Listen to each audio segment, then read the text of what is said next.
So remember over a year ago when I talked about that Monkey King movie that came out on Netflix?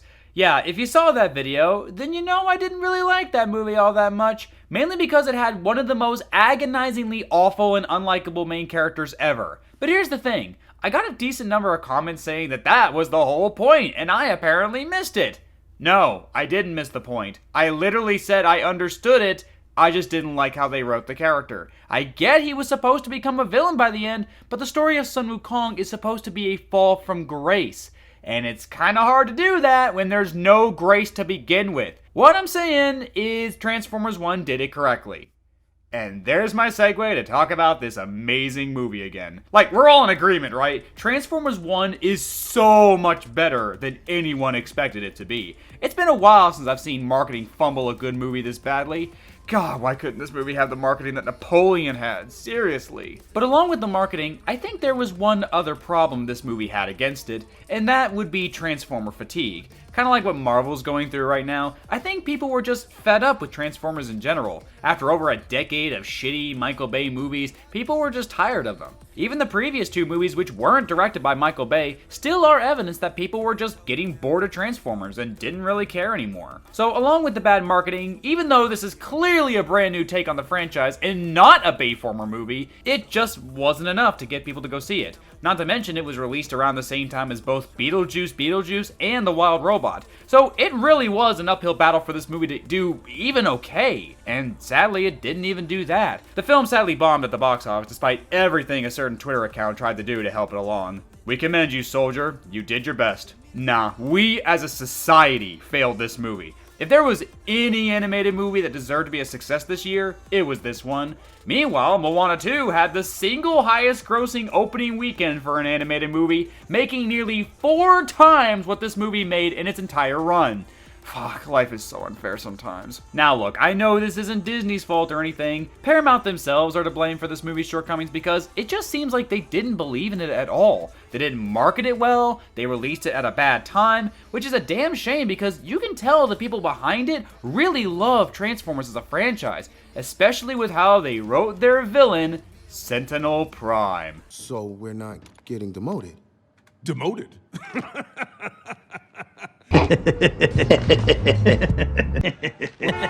If Disney isn't gonna give me a good mustache twirling villain like the good old days this year, then at least I got this D-bag to talk about. Sir, it's time.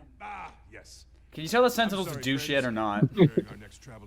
Anyone with that face is a douche. Note to self, get plastic surgery. Plastic surgery or metallic surgery? Whichever kills me faster.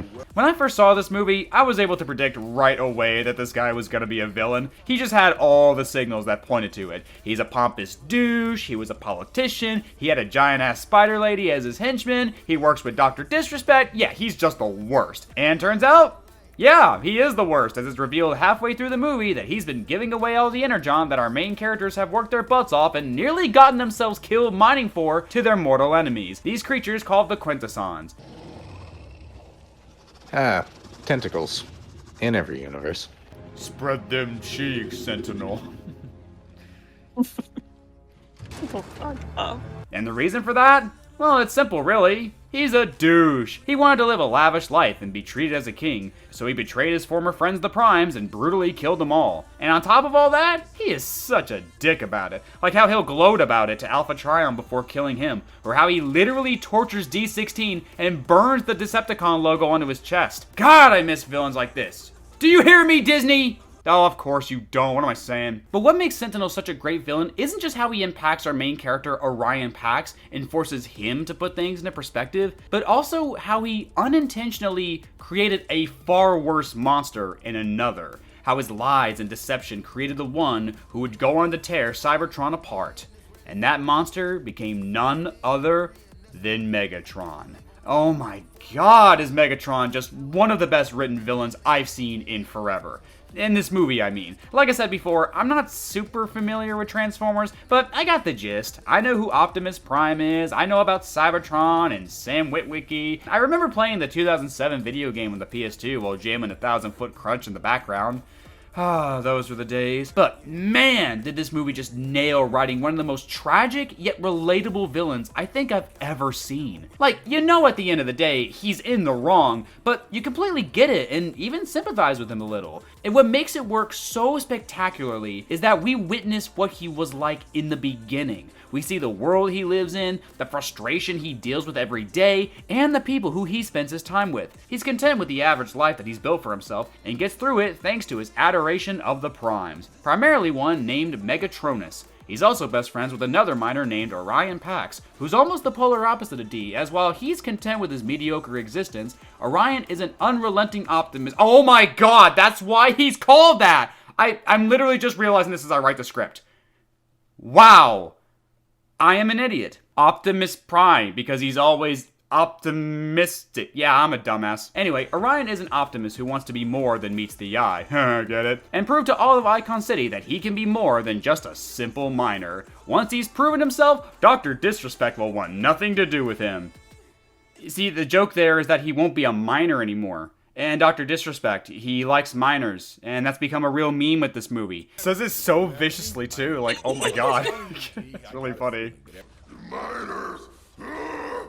Jesus Christ, I feel like they knew that clip was... Oh, they definitely knew. There's no way it couldn't be. But there's just one problem. They're simple miners. They don't even have transformation cogs, which apparently they were just born without for some inexplicable reason. They can't even compete in this big race that only those who can transform have any hope of winning in. This is something that D16 tells Orion, believing that they have no shot, since they're just cogless bots with limited options. And Orion doesn't care. He sneaks them both into the race and they almost get killed, but also almost win the race too. Almost. They still get utterly humiliated in the end, but they came close. And apparently just the idea of two miners entering the race and getting that far was enough to inspire the other miners to work even harder. And this makes Sentinel very happy because it means more productivity. But at the same time, lowly cogless bots thinking for themselves, that's communist. So he has them disposed of and lies to everyone saying they died. Your dick's literally hanging out. Jesus. You told us you died from your race injuries. Sentinel is a liar. Did you hear that line there that Sentinel said they died? It's almost like what Darkwing did back there at the beginning of the movie. That was planned. Like, that wasn't just Darkwing being a dick. Sentinel actually told him to do that. Man, it hurts that this movie failed so bad, especially given how fucking relevant this shit is now. When it comes to the poor, no lives matter! Sentinel can't just have D16 and Orion Pax inspiring other miners to act out of line like that. He has a status quo to preserve. But as we know, D16 didn't act out of line. He wanted to stay on the sidelines and watch the race and be a good normal citizen. It was Orion who acted out of line and dragged D16 along with him. Hell, he even asked D16 the night before what he would think about that, and despite being told no, he still did it anyway. Now, Orion clearly meant no harm, but it nevertheless still ended up having negative consequences on both of them. It got them thrown into the garbage by Dr. Disrespect and abandoned. And worse, they meet the single worst character in the movie, and you already know who it is. Yeah, I've said this before, but if this movie has any major flaw, it's that the comedy is not very good. I swear on rewatch, I only laughed at maybe 5 or 6 jokes,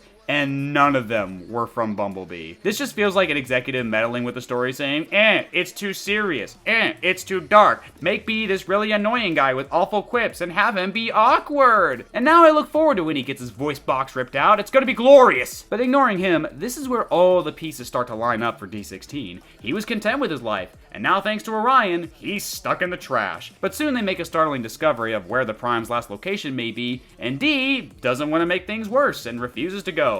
It's not until he's literally manipulated by Orion that he changes his mind.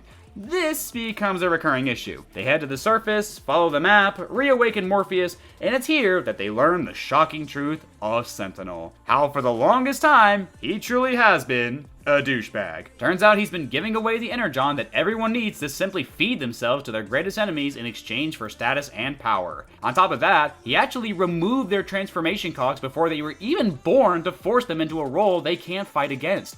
And now he's planning to work everyone literally to death just to pay off his own debt. Sentinel really is just the worst kind of worst. You know he's the worst kind of villain when he's the most identifiable villain. Like, we've all seen a Sentinel Prime in real life somewhere in real life. And yet, for some odd reason, D blames Orion for all of this.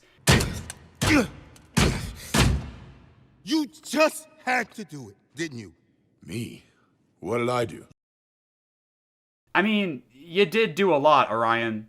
You did a whole lot. First, you broke into that archive and almost got D beat up. Then you went back into that cave-in to save Jazz and got Alita demoted and D punched in the face. Then you snuck D into that race and almost got him killed. Then you dragged into the service where you almost died again. It's almost like D has every reason to blame you.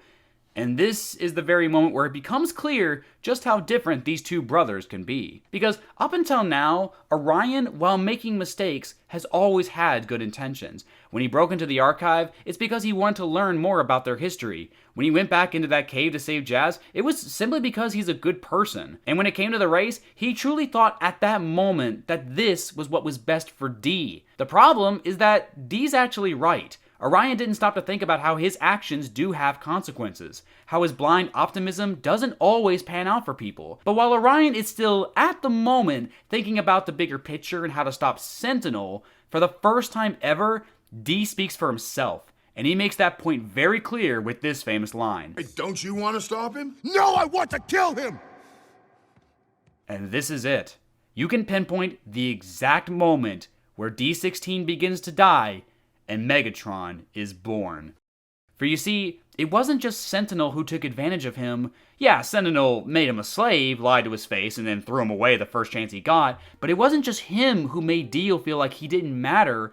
Inadvertently, Orion did this too. While a good person at heart, Orion was always jumping the gun, always assuming what people want and what's best for everybody. And while he does have noble intentions, he still comes off as selfish and immature at the end of the day. His actions always got people hurt, and to D, that is all that matters, regardless of intention. And I think that's what makes this whole thing all the more tragic, because really, D16's biggest adversary from day one has always been his best friend.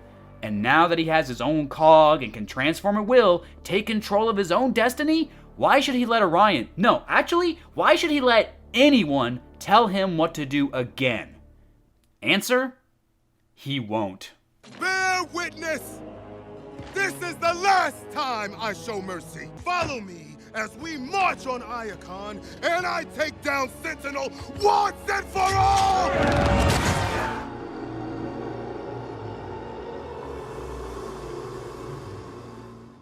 While Orion takes his literal transformation as an opportunity to make things right and try to save his city, D16 only cares about one thing, and that's revenge. The resentment that's always been there is finally bubbling to the surface, and now he has the power to act on it. Like when he kills that one soldier and gleefully laughs at them, or when he nearly kills Steve Buscemi. Now we know who jumped Steve Buscemi in New York this year! It was D the whole time! Fucking asshole, who just attacked Steve Buscemi? May his stinking, maggot-covered corpse rot in the fiery depths of hell. And finally, it all comes to a head in the final confrontation between D and Sentinel. While Orion is content with simply showing Iacon who Sentinel truly is, D, once again, only cares about revenge. And while, yes, Sentinel is a traitorous piece of shit who deserves to die, Orion tells D to be better than that. To be better than Sentinel. And that was literally the last thing you want to tell D. Because for D, this wasn't about saving the city. It was about getting even. It was about taking off the chains that he's worn his entire life. It's about taking control of his own destiny and ensuring that no so-called leader ever tries to take that away from him again. So when Orion tries to stop him, D just sees it as another Orion Pax master plan. And after every stinking time, Orion has never once thought about him or stopped to ask how he felt. He has had enough.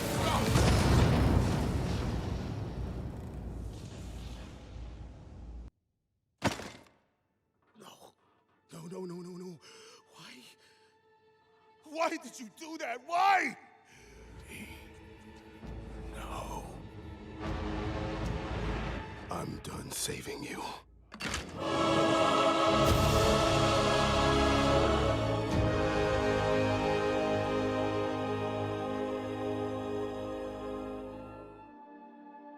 I swear to God, this scene is this movie's What's Up Danger. While not as impactful as that was, it's still very reminiscent. The music, the animation, the way Orion is falling into Cybertron's core and D ascends to power, killing Sentinel in a very brutal way for a kids movie, which I love by the way, but ironically enough, it's actually the reverse. While falling into the core, Orion Pax is chosen by Primus and given the Matrix of Leadership. Meanwhile, D-16 rips Sentinel's cog right out of his chest. This cog, by the way, which belonged to Megatronus, who was D's hero, and now his face will become the symbol of a new movement that goes against the Prime's very beliefs. So, in actuality, it's really Orion's rise and D's fall. Or more accurately, the fall of Megatron and the rise of Optimus Prime. And it is peak cinema. Seriously, did anyone out there expect this movie to be this good? Like, this good? This movie's freaking amazing. From the excellent animation and the way the Transformers actually use their transforming abilities in the fights, the stunning depiction of class division, political corruption, and the battle of one's own independence versus the system, and on top of all that, it's just fun. It feels like this movie was ripped right out of the 80s and given a modern coat of paint, and I mean that in the best possible way. It's not like other movies that try to feel like they're from the 80s but just feel like nostalgia pandering. No, this feels like it's from the 80s rather than trying to replicate it, and I think that's amazing. Like I said earlier, my only real gripe with this movie, the comedy's not great, but fortunately, the movie does tone down the humor as the movie carries on, because it actually trusts in its audience to be sucked in by that point, that it doesn't need all those jokes anymore to keep the kids invested, and that's true! Kids can watch these serious stories and get sucked in like an adult can. They can relate with these characters, their struggles, and the messages and values that they believe in.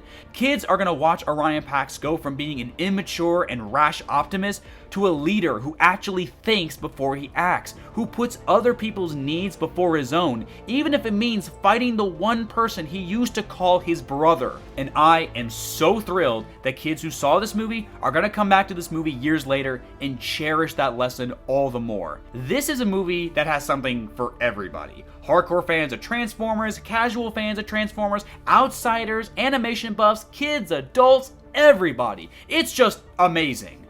Once you get past the cringy Bumblebee jokes. And to think, it was all because of two characters who were indeed more than meets the eye. Yeah, you probably thought that's how I was going to end the video. Well, no such luck. Just try and support this movie if you can. I know Hollywood is obsessed with sequels and all that, and we're sick of it, but if there is any movie that deserves a sequel, it's this one. I need to see how this story plays out. I mean, come on. These filmmakers, these writers, they are cooking and they are eating. Plus, Linkin Park is back. Like, hello? Do I even need to explain this? I need this! I'm on my own, broken and alone. I feel the rain crashing down all around this empty town. I'm searching for the lost and found, but you don't care, you're unaware. Keep moving like the scars aren't even there. It's in the air like a blazing flare. Don't stare 'cause the flames will burn us. I thought you were the one for me. That's why I gave you everything.